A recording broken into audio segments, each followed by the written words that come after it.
का जल तू है प्रभु ज्योति। शास्त्रात सांगितल्याप्रमाणे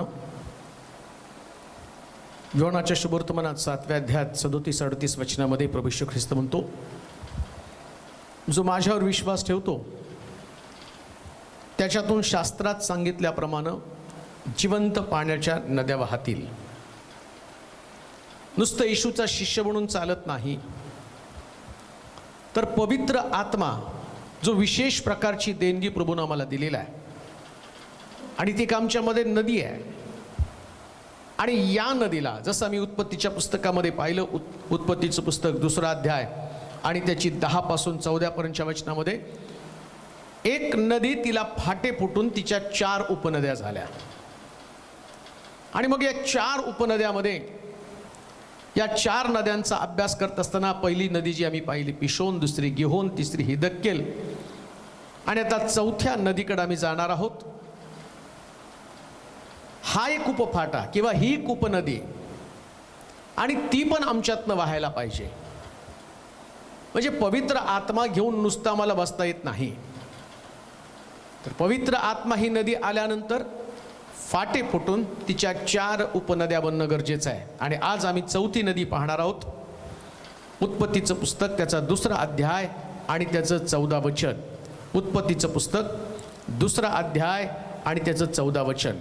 चौथ्या नदीचे नाव फरात. फरात परमेश्वर देवाने मनुष्यास. बस 4थी जी नदी आहे आणि त्या नदीला फरात नदी म्हटलेलं आहे. फरात म्हणजे युफ्रेटिस आणि फरात या शब्दाचा अर्थ फलदायी. आता पवित्र आत्म्याची नदी आमच्यामधनं वाहत असताना जसं आम्ही हिदक्केल म्हणजे रॅपिडली जोरामध्ये वाहनं असं म्हटलेलं आहे. गिहोनमध्ये आम्ही पाहिलं कृपेची पाखर त्याच्यामध्ये आहे. पिशोनमध्ये आम्ही शिकलो की ते त्याच्यामध्ये मुक्तपणे वाहन आहे. आता फरात नदीचं वैशिष्ट्य काय असेल, तर फरात नदी म्हणजे फलद्रूप जीवन. ज्यास पवित्र आत्मा येतो ना, तर पवित्र आत्मा आमच्यामधनं फळ बाहेर पाडायला सुरुवात करतो, फळ बाहेर टाकण्याचं काम करत आहे. म्हणून आम्ही पाहतो गलतीकराच्या पत्रामध्ये म्हटलेलं आहे, आत्म्याच्या द्वारे निष्पन्न होणारं फळ. या फरात नदीचं वैशिष्ट्य काय, युफ्रेटिसचं वैशिष्ट्य काय माहिती का, तो व्यक्ती त्याच्या जीवनामधनं फळं बाहेर पडायला सुरुवात होतात, फळ बाहेर पडायला सुरुवात होतं, फलदायी जीवन. देवाचे प्रिय लोक हो, तेच प्रभू येशू ख्रिस्त तुमच्या आणि माझ्या ख्रिस्ती जीवनाकडं, विश्वासणाऱ्या तारलेल्या जीवनाकडं पाहतो ना, त्याच त्याला फळाची अपेक्षा आहे. एक गोष्ट मी तुम्हाला सांगतो की फलविरहित जीवन हे दुःखदायी आणि प्रभूला निराश करणारं जीवन आहे. देवाला कधीच आवडत नाही की एक व्यक्तीचं तारण झाल्यानंतर त्यानं फळ देण्यापासून वंचित असावं. मग फळ न देणारं झाड हे शापित आहे. फळ न देणाऱ्या झाडाला त्याच्या संबंधानं म्हटलं, जे झाड फळ देत नाही त्याच्या झाडाच्या मुळाशी कुऱ्हाड ठेवलेली आहे. झाड जर फळ देत नाही तर तिथं कुऱ्हाड असणारच आहे. एक रिस्पॉन्सिबिलिटी, एक जबाबदारी माझ्यावरती काय, देवाचं वचन मी नुसतं ऐकावं ते खत आहे, ते तुमचं खाद्य आहे आत्मिक जीवनाला. परंतु कोणत्याही झाडाला नुसतं तुम्ही खतच देत बसला, पाणी देत बसला आणि ते झाड जर फळ देत नसेल, तर शास्त्रात लिहिलं, तो धणी आला आणि त्यानं माळ्याला सांगितलं, काढून टाक हे झाड, जागा व्यापून टाकलेली आहे. परिवारामध्ये, मंडळीमध्ये ज्यास प्रभू एखाद्या व्यक्तीला तिथं रोपतो ना, तर त्याच्याकडनं फळाची अपेक्षा आहे. आणि जर तुमच्यामध्ये फळ नसेल, युफ्रेटिस किंवा फरात नदी जी फळासंबंधानं बोध करत आहे, काय तुमच्यात ते फळ आहे का, पवित्र आत्म्याच्या द्वारे असणारं फळ लक्षात घ्या. आणि तुम्हाला 12 महिने फळ द्यावं लागणार आहे. नुसतं हंगामी फळ देऊन चालणार नाही, तात्पुरतं, तात्कालिक. मग मार्काचं शुभवर्तमान त्याचा 11वा अध्याय आणि त्याचं 12 पासून 14 पर्यंतचं वचन जर तुम्ही बघितलं तर तुम्हाला कळेल, मार्काचं शुभवर्तमान आणि त्याचा 11वा अध्याय 12 ते 14 वचन किती महत्त्व या फलदायी जीवनाला आहे, या युफ्रेटस किंवा फरात नदीला आमच्या जीवनात किती महत्व आहे आम्ही वाचणार आहोत. मार्काचं शुभवर्तमान 11 अध्याय 12 ते 14 वचन. अंजिराचे निष्फळ झाड. अंजिराचे निष्फळ झाड. दुसऱ्या दिवशी ते बेथानीहून निघाल्यावर त्याला भूक लागली. तेव्हा पाल्याने डवरलेले एक अंजिराचं झाड त्याला दुरून दिसलं. आणि कदाचित त्याच्यावर काही मिळेल या अपेक्षेनं तो त्याकडे गेला. परंतु तेथे गेल्यावर पाल्या वाचून त्याला काही आढळले नाही. कारण अजून अंजिराचा हंगाम आला नव्हता. तेव्हा तो त्याला म्हणाला कोणीही यापुढे तुझे फळ कधीही न खाओ. त्याचे शिष्य हे ऐकत होते. कान देऊ नाही का? येशू ख्रिस्त सुद्धा एका पाल्यानं डवरलेल्या झाडाकडे गेलेला आहे. नुसतं डवरलेलं झाड जे आहे ना ते प्रभूला पसंत नाही. कधी कधी आमचं जीवन पण नुसतं डवरलेलं असतं. प्रार्थनाशील असतं, सेवा करणारं असतं, आराधना करणारं असतं, लोकांना भेटणारं असतं, हॉस्पिटल व्हिजिटिंग करणारं असतं, चर्चमध्ये दानधर्म करणारं असतं. परंतु जे फळ आमच्यामधनं आवश्यक आहे, शास्त्र सांगतं मला प्रभुजी म्हणणाऱ्या प्रत्येकाचा प्रवेश स्वर्गाच्या राज्यात होणार नाही. मग नेमकं काय केलं पाहिजे? गलतीकाराच्या पत्रामध्ये म्हटलं आत्म्याच्या द्वारे निष्पन्न होणारं फळ म्हणजे पवित्र आत्मा नदी आहे. आणि ही जी नदी आहे ही नदी तुम्हाला फोर्सफुली फळ देण्यासाठी प्रोत्साहित करत आहे. या नदीचं पाणी आता इथं असं वर्णन केलेलं आहे. हंगाम नसताना प्रभू येशू ख्रिस्त त्या ठिकाणात गेला. पाल्याला डवरलेलं झाड त्यानं पाहिलं. मग आता त्या झाडाचा हंगाम नसताना तो फळ कसं देणार आहे? का येशू काय वेडाबिडा नाहीये की तो तुम्हाला आणि अशा प्रकारचा दाखला देऊन तुम्हाला जाग करेल? त्याला आत्मिक मनुष्याला जाग करण्यासाठी वेगवेगळ्या प्रकारच्या उपमेतनं, वेगवेगळ्या प्रकारच्या दाखल्यातनं शिष्यांना काहीतरी शिकवायचं होतं. हंगाम नसताना पुष्कळ वेळा आम्ही फळ देतो, पण ते हंगामी फळ आहे. जसं आम्ही पाहतो की 40 दिवसाच्या उपवासामध्ये धार्मिकता, पापापासून दूर राहणं, उपवास करणं, त्यामध्ये कुणाला वाईट न बोलणं, स्वतःला शुद्ध राखण्याचा प्रयत्न करणं, 40 दिवसामध्ये दारू पिणं बंद, तंबाखू खाणं बंद, 40 दिवसामध्ये आणि मटण खाणं बंद. पुष्कळ वेळा आम्ही त्या दिवसामध्ये फळ देतो. तेव्हा आमच्या प्रार्थना जास्त असतात, घरोघरी प्रार्थना असतात. पण बायबल सांगतं हंगाम नसताना येशू त्याच्याकडे गेला. शास्त्रात जर ती गोष्ट नमूद केली तर त्याच्यासाठी तुम्हाला आणि मला तो सावध करत आहे, आम्हाला जाग करत आहे. हंगाम नसतानाच प्रभू येशू आमच्याकडे येतो. 40 दिवसात कदाचित तो तुमच्याकडे बघणार पण नाही. 40 दिवसानंतर संपल्यावर मग तुमच्याकडे बघेल. परत दारूच्या गुत्त्यावर, परत तंबाखू हातामध्ये, परत पिक्चरच्या थिएटरमध्ये, परत भांडण करण्यासाठी. 40 दिवसात लोक लग्न पण जुळवत नाहीत, कारण त्यांना असं वाटतं प्रभूनं दुःख भोगलं. मला आता त्या विषयावर बोलायचं नाही. आणखीन एक उपदेश तुम्हाला उपवासासंबंधीचा यूट्यूबवरती पाहायला मिळेल. परंतु मुख्य जी गोष्ट आहे, फळ नसेल आणि हंगामी फळ देणारे लोक जर तुम्ही असाल ना तर त्याच्यातनं पण प्रभूला संतोष नाही. पुष्कळ वेळा रविवारी आमचा हंगाम असतो. रविवारी आम्ही धार्मिक बनतो आणि राहिलेले 6 दिवस जर तुम्ही बघितलं ना तर कित्येक वेळा 6 दिवस आमच्याकडं फळ नसतं, 6 दिवस शांती नसती, 6 दिवस वादविवाद नसतात, 6 दिवस आमच्यामध्ये जर बघितलं फुटी, पक्षभेद, रेवा, दारूबाजी, रंगेलपणा आणि पवित्र शास्त्रात सांगितलं इतर असंख्य गोष्टी आमच्यामध्ये खर करून बसलेल्या आहेत. आत्म्याच्या द्वारे निष्पन्न होणारं फळ प्रीती, शांती, आनंद, सहनशीलता, ममता, चांगुलपण, इंद्रिय दमन, सौम्यता, पुष्कळ गोष्टी त्या ठिकाणात वर्णन करून आणलेल्या आहेत.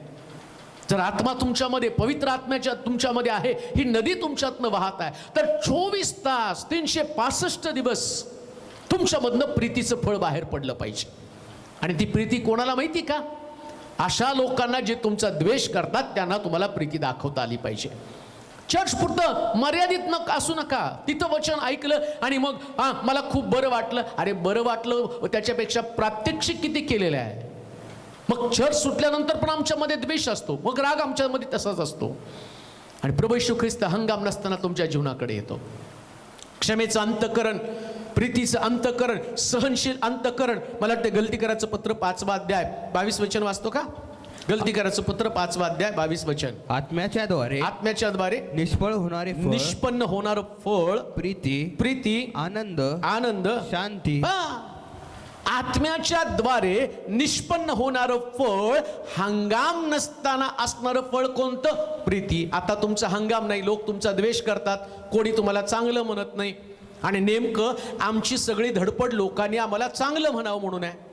आम्ही जरी ख्रिस्ती विश्वासणारे असलो, पण कोणी माझी निंदा केली, कोणी माझ्या विरोधात बोललं, आणि मला विरोधक नकोय, माझ्या विरोधात बोलणारा नकोय, नेहमी आम्हाला वाटतं की लोकांनी आमच्याविषयी चांगलं बोलावं. आणि मग त्यावेळेस काय होतं माहिती का, जे प्रीतीचं फळ तुमच्यातनं बाहेर पडायला पाहिजे, कोणाला प्रीती देता? जे तुमचं कौतुक करतात, जे तुमच्या मागे येतात, त्यांना तुम्ही प्रीती दाखवता. परंतु शास्त्र सांगतं 365 दिवस आपल्या शत्रूवरती आम्हाला प्रेम करावं लागणार, जे ख्रिस्तानं वधस्तंभावर दाखवलं. हे बाप्पा, यांना क्षमा कर. आत्म्याच्या द्वारे निष्पन्न होणारं प्रीती फळ, फळ कोणतं? प्रीती, आनंद, आनंद तुमच्यामध्ये असला पाहिजे. कधीच दुःखी होता कामा नये. डिस्टर्ब होता तुम्ही, तुमच्यातला आनंद निघून जातो. प्रभूच्या घरामध्ये असणारा आनंद, पवित्र आत्मा तुमच्यामध्ये आहे. गाणं गाता सर्वदा प्रभूमध्ये आनंद करा. पुन्हा सांगतो, आनंद करा.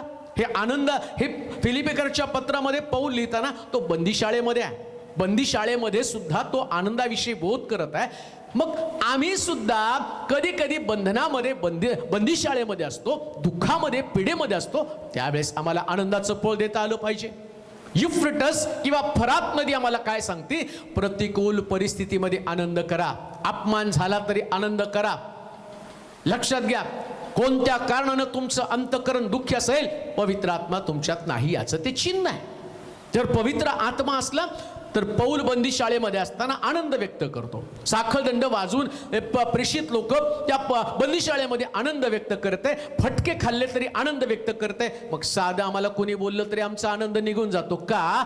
युफ्रेटस किंवा फरात नदी आमच्यामध्ये नाही, म्हणून आमच्याकडे फळ नाही. फळ नसलं की सेवा होऊ शकत नाही.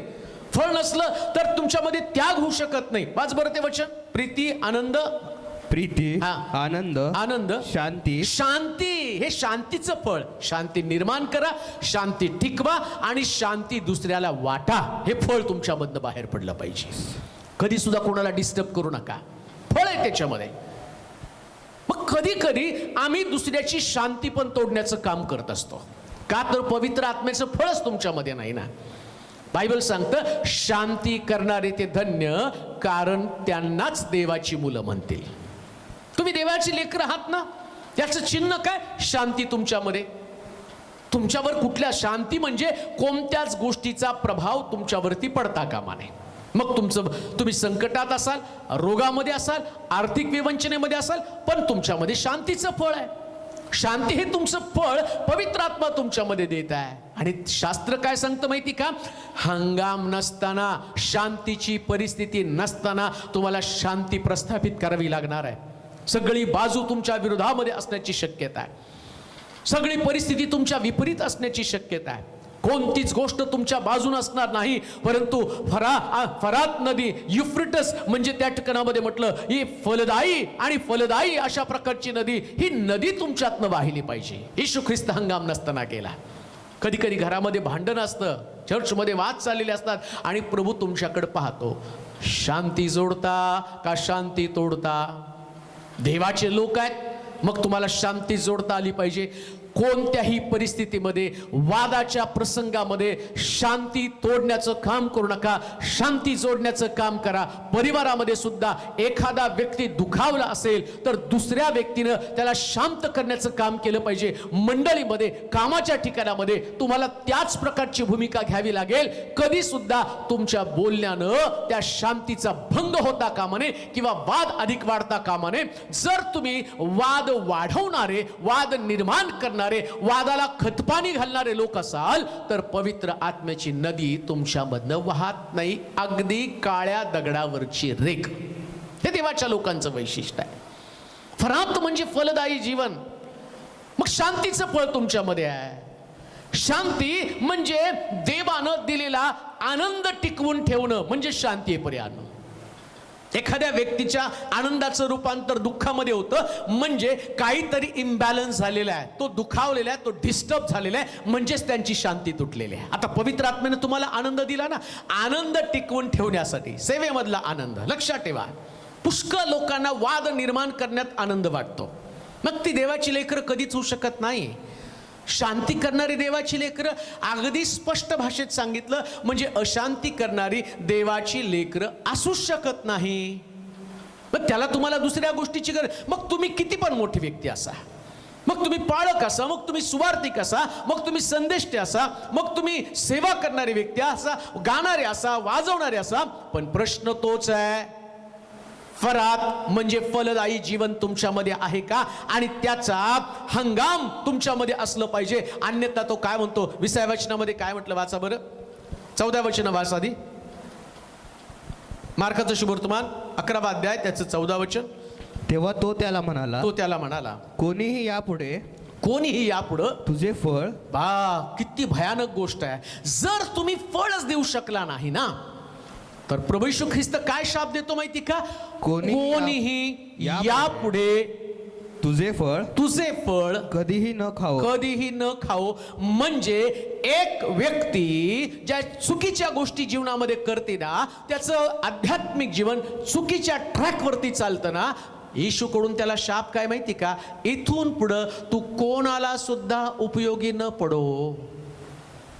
एवढं मी आध्यात्मिक जीवनाला सांभाळलं नाही, अतिशय सहजपणे मी माझं आध्यात्मिक जीवन घेतलं. नीट आहे का? कदाचित हा उपदेश तुमच्यासाठी तुमच्यामध्ये उत्तेजना निर्माण करणार असेल, तुमच्यातले दोष, तुमच्यातल्या चुका, तुमच्यातल्या कमतरता दाखवणार असेल. या उपदेशानं तुम्ही दुखावले जाण्याची शक्यता आहे. परंतु फरात नदी आम्हाला काय शिकवती, एक नदी जी स्वर्गातनं निघाली, तिचे 4 उपफाटे झाले, एदेन बागेत आली, आणि त्याची एक उपनदी कोणती, फरात नदी. आणि फरात नदी काय सांगते माहिती का, फळ द्यायला पाहिजे. आणि जर फळ दिलं नाही तर येशू काय म्हणतो माहिती का, इथून पुढे तुला परत कधी फळ नाही येऊ, आणि कोणीच तुझं फळ न खाऊ. नीट आहे का मी जे तुम्हाला सांगत आहे, जिथं प्रभूनं तुम्हाला रोवलं त्या ठिकाणामध्ये वाद करून जर तुम्ही लोकांची शांती भंग करून दुसरीकडे कुठं जाल, तर शास्त्र काय सांगतं माहिती का, याही मंडळीला नव्हे तर त्याही मंडळीला तुझा कधीच उपयोग न हो. कोणी तुझं फळ न खाओ, कोणी तुझा वापर न करो. मग तुमच्यामध्ये किती उर्मी असेल, किती जोश असेल, किती उत्साह असेल, पण एक जर चूक तुम्ही आयुष्यामध्ये केली ना, तर देवाच्या वचनानुसार प्रभू येशू ख्रिस्त सांगतो त्या पद्धतीने, तो म्हटला कोणीही मंडळी इथून पुढे तुझं फळ न खाऊ. जे काही तुझ्यामध्ये मी ठेवलं ना, आता मी तुझ्यातनं काढून घेतो. स्पष्ट शब्दामध्ये त्यानं सांगितलं. म्हणून जे झाड फळ देत नाही, आता 20व्या वचनामध्ये काय घडलं वाच बरं. मग सकाळी वाटेने जाताना त्यांना ते अंजिराचे झाड मुळापासून वाळून गेलेले दिसले. आता त्याचं मूळच नष्ट झालं. ज्या बेसवरती मूळ आमचं कोणतं आहे, पश्चाताप हे आमचं मूळ आहे. मला वाटतं तुम्हाला ते आणि वचन जर वाचलं तर तुम्हाला कळलं. मत्तयाचं शुभवर्तमान 3रा अध्याय, खरं मूळ आमचं कोणतं आहे. मत्तयाचं शुभवर्तमान 3रा अध्याय आणि 8वं वचन वाच बरं. मत्तयाचं शुभवर्तमान 3रा अध्याय 8वं वचन. हा, यास्तो पश्चातापास योग्य असे फळ द्या आणि अब्राम आमचा बाप आहे असे म्हणण्याची कल्पना आपल्या मनात आणू नका. नुसतं अब्राम आमचा बाप आहे, आम्ही विश्वासणारे, आम्ही बिलीवर्स आहे, तर म्हणतो त्याला तेवढं म्हणून चालणार नाही. ज्या गोष्टी घडल्यात त्याच्याबद्दल पश्चाताप करणं गरजेचं आहे. पश्चाताप हा तुमचा बेस आहे, आणि पश्चातापामुळे तुम्हाला तारण मिळालं, तुम्हाला पाप क्षमा मिळाली. पण तो काय म्हणत आहे, ज्या गोष्टीमुळे तुम्हाला, आणि जो तुमचा बेस होता ना, जे तुमचं मूळ होतं, आता ते मूळच मी काढून टाकणार आहे. जरा बारकाईनं विचार केला ना तुम्हाला समजेल. एकदा का प्रभूनं हात सोडला ना, मग लक्षात घ्या, अतिशय गंभीरपणे ही गोष्ट समजून घ्या. प्रभूनं हात सोडला याचं चिन्ह काय माहिती का, मनुष्य ज्या चुका करतो ना, देवानं हात धरला ना, तर त्याच्या चुका त्याच्या लक्षात येतात. तो रडतो, त्याला खंत वाटती, मी चुकलो. पण देवानं हात सोडला आणि पवित्र आत्मा तुमचा हात धरत नाहीत ना, मग तुम्हाला चुकांबद्दल कधी वाईट वाटत नाही. तुम्ही तुमच्या चुकीच्या गोष्टींना तुम्ही तुमचं समर्थन देता आणि तुम्हाला असं वाटतं तुम्ही करता ते बरोबर आहे का, कारण तुम्हाला जाणीव करणारा पवित्र आत्माच तुमच्यामध्ये नाही. म्हणून तो म्हटला, जे झाड फळ देत नाही ना त्याला मुळासकट मी तोडून टाकणार आहे. 20 वचन परत वाच. त्यांनी पाहिलं ते झाड, 20 वचन, मार्काचं शुभवर्तमान 11 अध्याय 20 वचन. मग सकाळी वाढलेलं वाटेनं जाताना त्यांना ते अंजिराचे झाड मुळापासून वाळून गेलेले. आता शिष्यानं त्यांनी दाखवलं, तिथं लिहिलं की त्याचा हंगाम अजून आला नव्हता आणि येशू त्याच्याकडे गेला आणि येशू त्याच्याकडे गेल्यावर त्या झाडाकडनं त्यांनी फळाची अपेक्षा केली. हंगाम नसताना त्या झाडाकडं फळ नव्हतं. आता कारण काय या झाडाला फळ नाही येण्याचं? कोणती अशी चूक घडलेली आहे का त्या झाडाला फळ आलं नाही?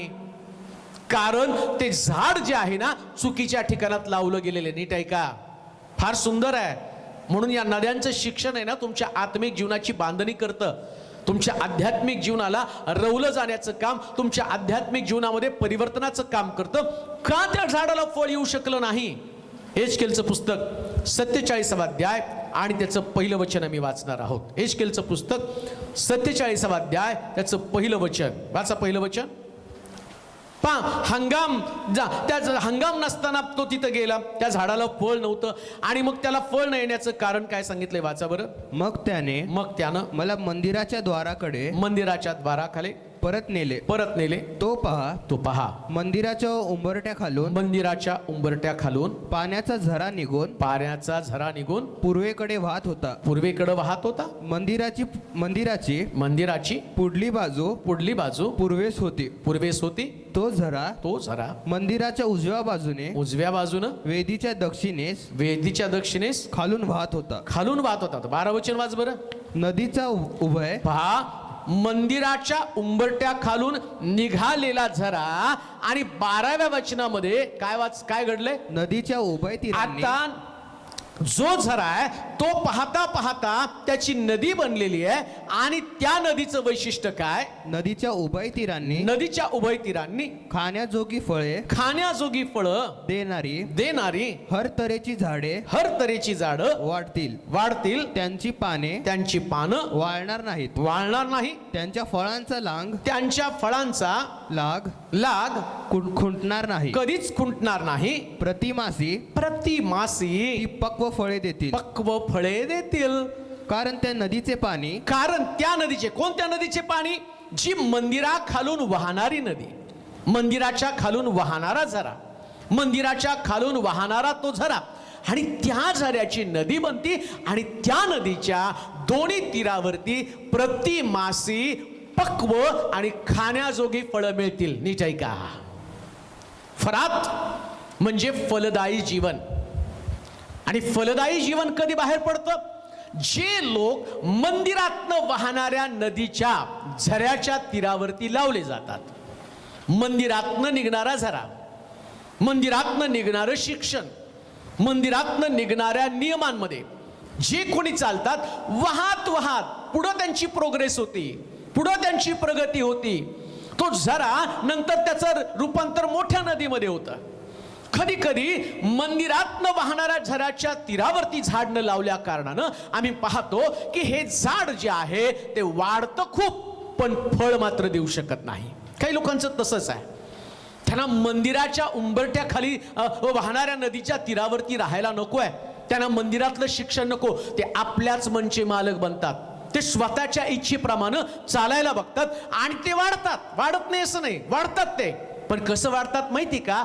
फळ न देणारं झाड ज्याची, आणि बायबल सांगतं ते शापित प्रकारचं झाड. कधी कधी अधीनता नको आहे, स्वतःच्या इच्छेप्रमाणे चालायचं, मर्जीप्रमाणे चालायचं. मंदिराच्या उंबरट्या खाली असणाऱ्या झऱ्यामध्ये समाविष्ट न होता आणि त्याच्या तीरावर राहण्याच्या ऐवजी आम्ही स्वतःचं अस्तित्व कुठंतरी दाखवण्याचा प्रयत्न करतो. आमची धडपड असती, आमच्या अस्तित्वासाठी आमची धडपड असती, मोठं होण्यासाठी. बायबल सांगते हे झाड मोठं झालं पण त्यांच्यातनं फळ बाहेर पडले नाही. कान देऊ नाही का, जो कोणी देवाच्या वचनामध्ये राहतो तो युफ्रेटस म्हणजे फरात, आणि फरात नदी म्हणजे मंदिरातलं वाहणारं पाणी. कान देऊ नये का, जे शिक्षण तुम्हाला मंदिरात मिळतं त्याच शिक्षणामध्ये वाढा. स्वतःचं शिक्षण, स्वतःची तत्व, स्वतःचे सिद्धांत, तुमचं आणि तुम्हाला कसं आणि तुम्ही चालता त्याच्या पद्धतीने चालू नका. ज्या पवित्र आत्म्याचं शिक्षण तुम्हाला मिळून पवित्र आत्म्याच्या द्वारे तुमच्या जीवनाची बांधणी होणं गरजेचं आहे. आपल्या मर्जीचे मालक बनू नका. तुमचं मन जसं सब तुम्हाला सांगतं तशा पद्धतीने मार्गक्रमण करू नका. बायबल सांगतं मंदिराच्या उंबरट्या खालून निघालेला झरा आणि त्याचं मोठी खोल नदी बनली, इतकी खोल की तो आम्ही पाहतो एचकेल त्या तीरावरती बसल्यावर तो म्हटला, मानवपुत्रा हजारात आतमध्ये जा, काठावरती बसू नका, जरा हजारात आतमध्ये जा. जो व्यक्ती काठावरती बसतो तो काठावरच्या गोष्टी बोलतो. जो व्यक्ती खोल पाण्यामध्ये जातो, खोल पाण्यातला खोट्यापासून तर आम्ही पाहतो मानेपर्यंत आणि मानेपासून तर पोहण्यापर्यंतचा आनंद त्यानं उपभोगला. काठावरती बसणारे लोक काठावरच्या गोष्टी करतात. वाहणाऱ्या लोकांसंबंधानं, पोहणाऱ्या लोकांसंबंधानं शास्त्र सांगतं परत येताना त्यानं नदीच्या दोन्ही तीरावरती 12 महिने जा आणि फळं देणारी वेगवेगळ्या प्रकारची झाडं त्यानं पाहिली. नदीच्या पात्रामध्ये भिन्न भिन्न जातीचे मासे त्यांनी पाहिले. जे लोक नदीच्या मध्यभागी जातात आणि पोहायला सुरुवात करतात त्या लोकांना जाताना काही दिसत नाही, पण परत येताना त्यांचा हंगाम ते पाहतात आणि त्यांनी आत्मे जिंकलेले, देवाच्या राज्यासाठी पकडलेले, भिन्न भिन्न जातीचे, भिन्न भिन्न पंथाचे, वेगवेगळ्या स्वरूपाचे बिझनेसमॅन असतील, राजकारणी लोक असतील आणि गरीब श्रीमंत असे असंख्य लोकांचं तारण झालेलं त्यांनी पाहिलेलं असतं. काठावरती बसणारे लोक बाकीच्याच गोष्टींची चर्चा करत त्यांचं आयुष्य खर्च करून टाकतात. ते चर्च पॉलिटिक्स मध्ये, त्या अंतर्गत भांडणामध्ये, ते स्वतःला वाढवण्यामध्ये आणि नको त्या गोष्टीमध्ये एवढे अडकून पडतात की त्या फळ देण्याचं विसरतात आणि त्यांना कळत पण नाही, अरे मला देवानं फळ देण्यासाठी रोवलं होतं, पण आता मी माझं झाड बाजूला केलेलं आहे. नीट ऐका, नेहमी नदीच्या प्रवाहामध्ये राहा. प्रवाहाच्या बाजूला जाल तर तुमच्यातलं फळ न देण्याची आणि तुमच्यामध्ये कधीच फळ येणार नाही. आणि फळ जर आलं नाही, कितीही मोठं झाड असलं तर बायबल सांगतं येशूनं त्याला शाप दिला, येशूनं त्याला आणि त्याचं सांगितलं इथून पुढे तुला परत कधी फळ नाही येऊ. का? कारण त्याच्याकडे ते फळ नव्हतं. म्हणून ऐक्यामध्ये टिकून राहा. स्वतःच्या अस्तित्वासाठी धडपड करू नका. तुम्हाला कोणीतरी चांगलं म्हणावं, तुम्ही तुमचं कोणीतरी कौतुक करावं, तुम्हाला कोणीतरी आणि मोठं करावं, असली भावना नाही. मी घटलं जाऊ, माझा देव माझ्यात उंच केला जावा, हीच भावना माझ्यामध्ये असली पाहिजे. जर माझ्यामध्ये ती भावना नसेल, माझ्यामध्ये ते शांतीचं फळ नसेल, म्हणून आम्ही पाहतो त्याचा शाप आम्हाला मुळापासून उपटून टाकतो. जर फळच नसेल, तर मी रोवलंच गेलं नसेल, मंदिरामध्ये माझी सहभागी पण नसेल. नीट ऐका, कधी पण चर्चमध्ये जाल ना, कोणत्या पण मंदिरात, तुम्ही कुठल्या चर्चला जाता तिथले लोक कसे याचं मला घेणं देणं नाही. नेहमी प्रत्येक व्यक्तीचा स्वभाव भिन्न आहे. तो स्वभाव तुम्हाला पसंत नसेल म्हणून ती व्यक्ती वाईट आहे असं नाहीये. देवाच्या दृष्टिकोनातून प्रत्येक व्यक्ती तेवढीच महत्वाची आहे. देव सगळ्या व्यक्तीवरती प्रेम करतो, पण तुमच्या स्वभावामुळे ती व्यक्ती तुम्हाला नापसंत आहे आणि ती व्यक्ती नापसंत आहे म्हणून हळूहळू तुम्ही स्वतःला अलिप्त करता. तुम्ही मंदिरापासून अलिप्त करता, ऐक्यापासून स्वतःला अलिप्त करता, झऱ्यापासून, नदीपासून स्वतःला अलिप्त करता. त्याचा परिणाम काय होतो माहिती का? बायबल सांगतं मंदिराच्या उंबरठ्यामधलं असणारं पाणी हे शुद्ध पाणी, ही पवित्र आत्म्याची नदी, आणि पवित्र आत्म्याची नदी, त्या नदीचं ताकद, त्या नदीचं सामर्थ्य आत्म्याच्या द्वारे म्हणजे आत्म्याच्या प्रेरणेनं म्हणजे आत्म्याच्या सामर्थ्यानं ज्या पद्धतीनं तुम्हाला फोर्सफुली जे तुम्हाला फळ द्यायला आणि पवित्र आत्मा मदत करतो ना, ते तुमच्यात पवित्र आत्मा काम करत नाही आणि हळूहळू तुम्ही सुकू लागता. आणि एक दिवशी एवढा मोठा वृक्ष तिथं दाखवलं त्याने शिष्यांना, थोडला इथून पुढं या झाडाला फळ कधी नाही येऊ. आणि शिष्य परत त्याच वाटेने येशू त्याला घेऊन गेला. नीट ऐका, ज्या वाटेनं तुम्ही चाललेला आहात असा शापित वाटेवरती परत एकदा तुम्ही जाऊ नका, जिथून झाडं मरून गेलेली आहेत, झाडं जळून गेलेली आहेत आणि ज्यांना देवानं उद्ध्वस्त केलेले आहेत. लक्षात घ्या, हे पुलपीठ जे आहे ना, ते फार पवित्र अशा प्रकारचं पुलपीठ आहे. या पुलपीठवर वाहणारा झरा आणि तो झरा पवित्र आत्म्यातनं स्वर्गातनं आलेला आहे. परंतु कधी कधी पुलपीठवरच्या लोकांमध्ये अहंकार आला, गर्व आला आणि ते इतरांपेक्षा स्वतःला मोठे करू लागले, तर वेगळं अस्तित्व निर्माण होतं, वेगळं झाड तयार होतं आणि वेगळं झाड शापित बनतं. त्याला फळ येत नाही, त्याच्यात नम्रता येत नाही, त्याच्यामध्ये लीनता येत नाही, त्याच्यामध्ये अधीनता येत नाही, मग त्याच्यात निंदा येते, मग त्याच्यामध्ये दुजाभाव येतो, मग त्याच्यामध्ये राजकारण येतं, मग त्याच्यामध्ये पॉलिटिक्स येतं आणि मग फळ द्यायचं तो विसरून जातो. आणि प्रभू येशू ख्रिस्त नेमका त्यावेळेस काय करतो, त्या झाडाकडे तो माझ्या जीवनाकडे येतो आणि मग मला समजतं की येशूनं माझ्याकडे येऊन मला शापित केलं आणि तो म्हटला इथून पुढं तुला परत कधी फळ नाही हो. त्यानं त्या झाडाला शाप दिला असं त्या ठिकाणामध्ये सांगितलेलं आहे. आणि मला असं वाटतं की इब्री पत्र 12वा अध्याय त्याचं 11 वचन आम्ही वाचणार आहोत. इब्री पत्र 12वा अध्याय आणि त्याचं 11 वचन. इब्री 12:11. इब्री पत्र. फळ देणं अतिशय महत्वाचं आहे. जर फळच नसेल तर प्रभू येशू ख्रिस्त आमच्या जीवनाला शाप देतो. इब्री पत्र 12वा अध्याय आणि त्याचं 11 वचन. कोणतीही शिक्षा तत्काली आनंदाची वाटत नाही, तत्काली आनंदाची वाटत नाही, उलट खेदाची वाटते. तरी ज्यांना तिच्याकडून वळण लागले आहे, त्यांना ती पुढे नीतिमत्व हे शांतिकारक फळ देते. नीतिमत्व हे शांतिकारक फळ आहे. कोणतं फळ प्रभू आमच्याकडे मागत आहे? फरात, युफ्रिटस, फलदायी जीवन, आत्म्याच्या द्वारे निष्पन्न होणारं फळ. आत्म्याच्या द्वारे निष्पन्न होणारं फळ कोणतं? पश्चाताप हे फळ आहे. परंतु डवरलेलं झाड, धार्मिकतेनं वाढलेलं झाड, जे झाड स्वतःचं अस्तित्व टिकवण्यासाठी धडपडत आहे, अशा प्रकारचं झाड आणि त्या झाडावरती फळ नाही, त्या झाडावरती प्रीती नाही. गलतीकराचं पत्र 5वा अध्याय 22 वचन वाच बरं. या फळामध्ये जे गुणधर्म सांगितलेले आहेत, हे जे झाड नीतिमत्वाचं झाड आणि शांतिकारक फळ देणारं झाड, नीतिमत्वाचं फळ देणारं झाड आणि याचं गुणधर्म, याची वैशिष्ट्य किंवा याची चव कशी ते आम्ही वाचणार आहोत. गलतीकराचं पत्र 5वा अध्याय 22 वचन. आत्म्याच्या द्वारे निष्पन्न होणारे फळ प्रीती. जे झाड ज्याला नीतिमत्व आणि शांतिकारक फळ म्हटलेले, नीतिमत्वाचं शांतिकारक फळ म्हणजे तुमच्यात नीतिमत्व आहे. ओळखणार कसं? त्याला चव आहे हो. आंब्याला जशी चव आहे ना, केशरी आंब्याची चव वेगळी, हापूस आंब्याची चव वेगळी, त्याच्यावरून तो आंबा ओळखला जातो. सगळे आंबे जरी गोड असले ना, चव वेगळी. केशरी खाल्ल्यावर हाताला वास लागतो, मग तो महाग पण असतो ना. त्याच पद्धतीने एखादा ख्रिस्ती व्यक्ती, त्याची चव ओळखायची कशी, याच्यामध्ये नीतिमत्व आहे. ओळखायचं कसं? हा खरं फलदायी जीवन जगतो, ओळखायचं कसं? याच्यामध्ये असणारं नीतिमत्वाचा वास. आणि नीतिमत्वाच्या वासाला चव कोणती असते आम्ही पाहतो. काय त्या ठिकाणी सांगितलंय? आत्म्याच्या द्वारे काय त्याची चव आहे?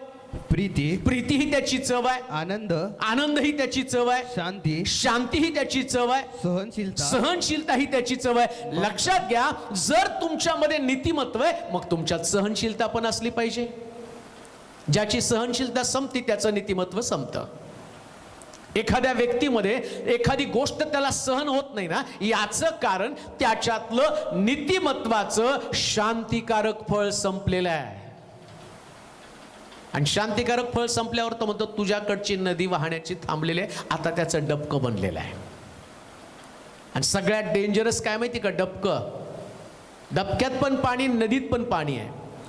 डबक्यातलं पाणी जंतू निर्माण करतं, डबक्यातलं पाणी बेडकं जन्माला घालतं, डबक्यातलं पाणी आणि मनुष्यासाठी रोगराई उत्पन्न करतं. तसं जो व्यक्ती वाहत नाही, फळ देत नाही, बायबल सांगतो तो डबकं तयार करतो.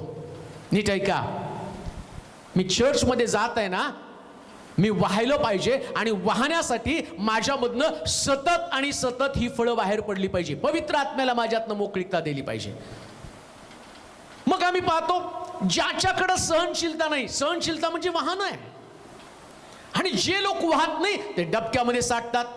आणि एकदा डबक्यात साठले की त्याच्यामध्ये नवीन नवीन जीवजंतू तयार होतात. मग राग नावाचा जंतू येतो, मग आम्ही द्वेष नावाचा जंतू येतो, मग मत्सर नावाचा जंतू येतो, मग भांडणं करणारा जंतू त्यांच्यामध्ये येतो, मग त्यांना आणि खुन्नस नावाचा जंतू त्यांच्यामध्ये येतो, आणि बघता बघता ती व्यक्ती एक डबकं बनून जाते. का? वाहण्याची प्रक्रिया थांबलेली आहे. वाहण्याची प्रक्रिया एकदा थांबली की डबकं बनलं आणि डबक्यामध्ये बेडकं जन्माला येतात. म्हणजे त्यांच्या संपर्कात येणारे लोक, त्यांच्यामध्ये राहणारे लोक हे एका मंडळीतनं दुसऱ्या मंडळीत आणि उड्या मारण्याचं काम करतात. म्हणून त्यांचं जीवन फलदायी नाही.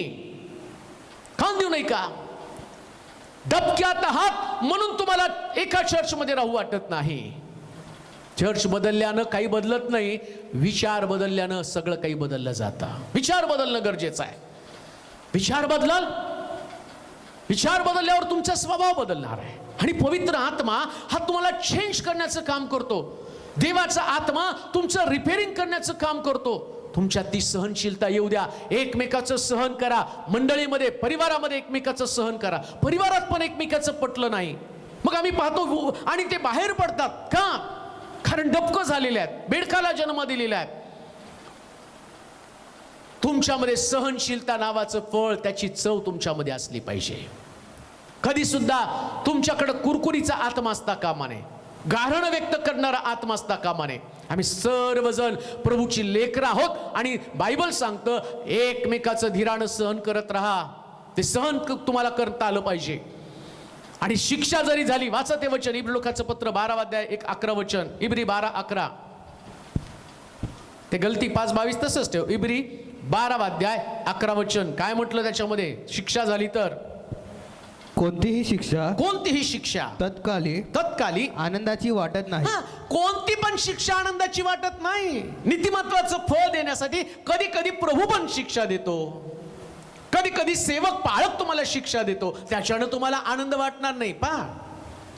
उलट खेदाची वाटते. उलट दुःख तुम्हाला वाटतं. पण दुःख झालं तरी व्हायला पाहिजे.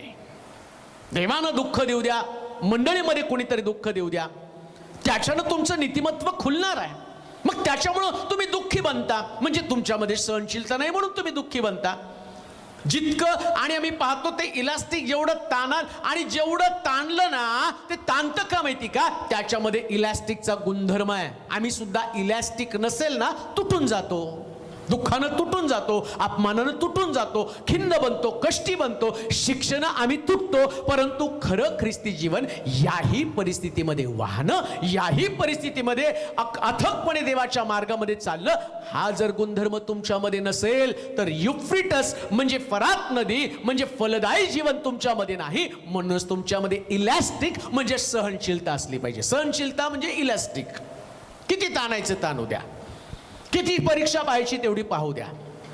परीक्षेनं, शिक्षेनं कधी सुद्धा खिन्न कष्टी होऊ नका.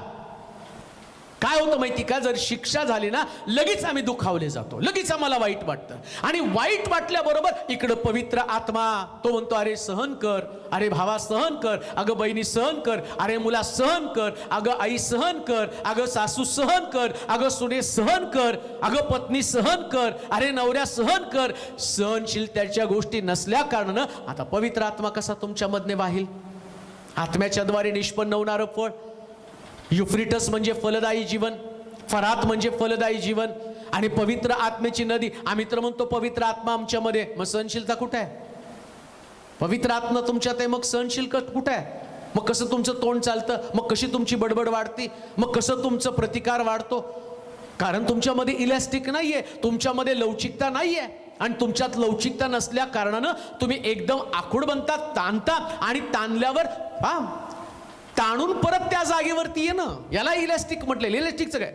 जेवढं ओढल तेवढं ओढलं जातं, सोडलं की परत आपल्या जागेवरती. तसं आपल्या जागेवरती परत यायला पाहिजे. वाद किती पण उद्या परत जागेवरती यायला पाहिजे. किती पण राग येऊ द्या परत आपल्या जागेवरती यायला पाहिजे. तिथून पुढे तुमच्यामध्ये बदल होता कामा नये. तुमच्यामध्ये चेंजेस वर्तनामध्ये, भाषेमध्ये, प्रार्थनेमध्ये, सेवेमध्ये, आराधनेमध्ये, कोणत्याच बाबतीमध्ये आणि तुमच्या बदल होता कामा नये. तुम्ही तरी पण वाहतात, तुम्ही फलदायी जीवन घेऊन वाहतात, आत्म्याच्या द्वारे निष्पन्न होणारं फळ. आणि मग आम्ही पाहतो सहनशीलता, इब्री 12 अध्याय 11 वचन परत, सॉरी गलती करायचं पत्र 5 अध्याय 22 वचन वाच परत. हा, सहनशीलता, सहनशीलता, ममता, ममता, चांगुलपणा. सहनशीलता पण पाहिजे, त्याला ममतेची पण चव पाहिजे, आतमध्ये प्रेम असलं पाहिजे ना. कठोर अंतःकरण देवाला उपयोगाचं नाहीये. शास्त्र सांगतं गॉड इज लव, देव प्रेम आहे. प्रेम म्हणजेच ज्याच्यामध्ये ममता ठासून भरलेली, त्याला प्रेम म्हटलेलं आहे. देव जर प्रेम आहे, येशू जर प्रेम आहे, म्हणतो तर आम्ही आमच्यामध्ये देव आहे, आमच्यामध्ये प्रेम आहे, आमच्यामध्ये ममता आहे. मग ममता असल्यावर ताठरपणा येतो कुठं, कठीणपणा येतो कुठून? म्हणजेच तुमच्यामधल्या ममतेचं कमी पण तुम्हाला जाणवायला लागतं. प्रीती सहनशील आहे, प्रीती परोपकारी आहे, म्हणजेच तुमच्यामधली माया एखाद्या व्यक्तीला ममता म्हणजे नेमकं काय माहिती का? एक मनुष्य यरुशलेम सोडून जात असताना लुटारूच्या हाती सापडला आणि आम्ही पाहतो लुटारूने त्याला चोप दिला, अर्धमेला टाकून तो निघून गेला. मग याजक आला, लेवी आला, त्या दोघांनी त्याला पाहिलं, ममता नसल्या कारणानं त्यांनी त्याला उचलून घेतलं नाही. पण एक चांगला शंभरुणी आला, त्याने त्याला उचललं, त्याच्या जखमाला तेल लावलं, द्राक्षरस लावला आणि उतार शाळेत नेऊन ठेवलं आणि त्याला 2 टोल्या दिल्या आणि सांगितलं याची काळजी घे, मी परत आल्यावर जे काही तू खर्च करशील ना ते मी तुला देईल. मग आता या दोघांचं नातं काय आहे? कोणत्या नात्यानं ते केलं? कारण याच्यात ती ममता होती, प्रीती नाही, ती ममता आहे. प्रीती कोणासाठी असते माहिती का? आईला मुलासाठी प्रीती असते. ममता मात्र ममता आणि प्रीतीच्या पेक्षा वेगळी आहे. प्रीती ही पती पत्नीमध्ये असते, मित्रामित्रामध्ये असते, भावाभावामध्ये असते. ममता प्रीतीपेक्षा वेगळी आहे. त्याच्यात नातं नसतं, पण त्याच्यामध्ये देवाचं अंतःकरण असतं. आणि देवाचं अंतःकरण कसं असतं माहिती का? एक व्यक्ती दुःखात पडल्यावर त्याला त्यातून बाहेर काढणं, त्याच्यावरती उपचार करणं आणि त्याला उतार शाळा म्हणजे चर्चमध्ये आणून सोडणं, त्याच्यासाठी खर्च करणं. मग ती ममता तुमच्यामध्ये असली पाहिजे. पुढे वाचा बरं. चांगुलपणा, चांगुलपणेचं फळ तुमच्यात असलं पाहिजे. लक्षात घ्या, जर पवित्र आत्मा तुमच्यात आहे ना, तुमचं चांगुलपणा जाता कामा नये. आम्ही म्हणतो जे आमच्याशी चांगलं वागतात आम्ही त्यांच्याशी चांगलं वागतो. मग तुमच्यात कुठं पवित्र आत्मा आहे? जे आमचा आदर करतात त्यांचा आम्ही आदर करतो, जे आमच्याशी चांगलं बोलतात त्यांच्याविषयी आम्ही चांगलं बोलतो. नाही हो, बाभळीच्या झाडाला आंबे कसे येतील आणि आंब्याच्या झाडाला बाभळ कसं येईल? मग तुमच्यात पवित्र आत्मा आहे आणि तुम्ही म्हणता माझ्या नादी लागू नको, नाही तर मी याच्यापेक्षा वाईट आहे. मग तू वाईट आहे म्हणूनच तुझ्यामध्ये वाईट आहे. तू चांगला आहे तर तुझ्यातनं चांगुलपणाच बाहेर पडला पाहिजे. तू पवित्र आत्म्याची भाषा बोलतो, मग तुझ्यातनं निंदा नाही बाहेर पडली पाहिजे. मग तू पवित्र आत्म्याची भाषा बोलतो, मग तुझ्याकडनं भांडणाचे शब्द नाही बाहेर पडले पाहिजे. जर तुला पवित्र आत्मा चालवतो, मग तुला एकमेकाचं आणि कुठल्या प्रकारचे अपशब्द आणि त्याच्याविषयी वाईट बोलणं हे कसं बाहेर पडू शकतं? चांगुलपणाच बाहेर पडला पाहिजे. किती तुम्हाला दाबलं ना, किती तुम्हाला प्रेशर टाकलं ना, तरी तुमच्यातनं चांगुलपणाच बाहेर पडला पाहिजे. म्हणून या फरात नदीचं वैशिष्ट्य काय? एकदा का फरात म्हणजे फलदायी जीवन तुमच्यामधनं आलं ना, मग तुमच्यातनं नेहमी चांगुलपणाच बाहेर पडतो. कधी सुद्धा तुम्ही वाईट बोलू शकत नाही, वाईट विचार करू शकत नाही, बदल्याची भावना त्याच्यामध्ये नसती, अशुद्ध अंतःकरण त्याच्यामध्ये नाही, कुठल्याच वाईट गोष्टी त्यांच्यामध्ये नाही. तुमच्या डोक्यात वाईट विचार येतात का? तुमच्या अंतःकरणामध्ये अशुद्धता येते का? कोणी तुमचा प्रतिस्पर्धी आहे का? कोणाविषयी तुमचं अंतःकरण द्वेष भावनेनं भरलेलं आहे का? या चांगल्या गोष्टी नाही. कोणाविषयी अपशब्द बोलणं चांगलं नाही. आणि बायबल काय सांगतं माहिती का? चांगलं करायचं कळत असून जे ते करत नाही ना, ते पाप आहे. पवित्र आत्मा कधी कधी तुम्हाला सांगतो नको हे करू, हे चांगलं नाही. फरात नदी म्हणजे फलदायी जीवन. आणि आम्हाला वाहायचं थांबतो का माहिती का? वाईट आमच्यामध्ये आल्याबरोबर एक दगड आला आणि आम्ही थांबलो. पुढे वाचा. विश्वासूपण तेवढंच महत्वाचं आहे. जर पवित्र आत्मा तुमच्यामध्ये आहे तर तुमच्यामध्ये विश्वासूपणाची गरज आहे. एकमेकाला विश्वासू राहा, सेवेला विश्वासू राहा, मंडळीला विश्वासू राहा. कान देऊ नाही का? विश्वासूपण जर तुमच्यामध्ये नसेल म्हणजे तुमच्याकडे ती चव नाही. पुष्कळ लोकांनी चव घालवून बसलेले आहेत, त्यांच्याकडनं विश्वासूपण गेलेला आहे. ज्या परिवारामध्ये तुम्ही राहता, पती पत्नीला विश्वासू आहे का? पत्नी पतीला विश्वासू आहे का? आई मुलाला विश्वासू आहे, मुलगा आई वडिलांना विश्वासू आहे का? ज्या मंडळीत तुम्ही राहता त्या मंडळीला तुम्ही विश्वासू आहे का? जर मंडळीला आणि तुम्ही विश्वासू नाही, मंडळीतल्या आणि सिद्धांताला तुम्ही विश्वासू नाही, मग तुमच्यामध्ये पवित्र आत्मा नाही. मंडळीच्या सिद्धांतावर, नियमावर, शिक्षणावर तुमचा विश्वास असला पाहिजे. कधी कधी काय होतं माहिती का, ज्या गोष्टी घडत असतात आम्हाला मंडळीमध्ये आमचं काम काय असतं, जसं देव सांगतो तेवढंच आम्हाला करायचं. परंतु काही गोष्टी शिस्तीच्या चौकटीमध्ये आणि तिथं वरून सगळं नियंत्रण केलं जातं, परंतु आम्ही त्याच्या विरोधामध्ये कधीतरी उभं राहतो, कारण आम्ही मंडळीला विश्वासू नाही.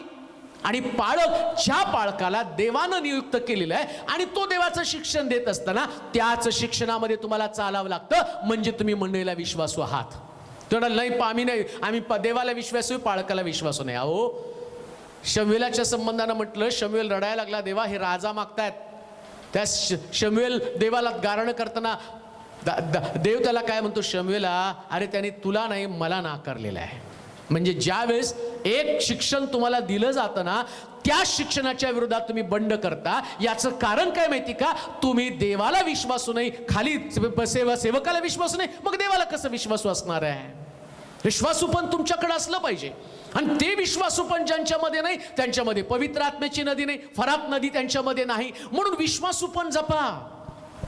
काही गोष्टींना तुमच्या मनात आलं तरी तुम्हाला त्या काढून टाक. तुम्हाला नाही समजत, तुम्हाला चर्च नाही चालवतायत, तुम्हाला मंडळी नाही चालवतायत. ज्याला देवानं ज्ञान दिलं तो मंडळी चालवत आहे, त्याला माहिती ती कशी चालवायची. परंतु काही गोष्टी आमच्या मनामध्ये सैतान घालतो आणि तो आम्हाला वाहण्यापासून अटकाव करतो. म्हणून ज्याही मंडळीमध्ये जाता, लक्षात घ्या, तो व्यक्ती जे सांगत आहे ना ते तुम्हाला ऐकलंच पाहिजे, त्याला विश्वासू तुम्हाला राहिलं पाहिजे. तुमच्या पाळकाला, तुमच्या मंडळीला तुम्हाला विश्वासू राहता आलं पाहिजे.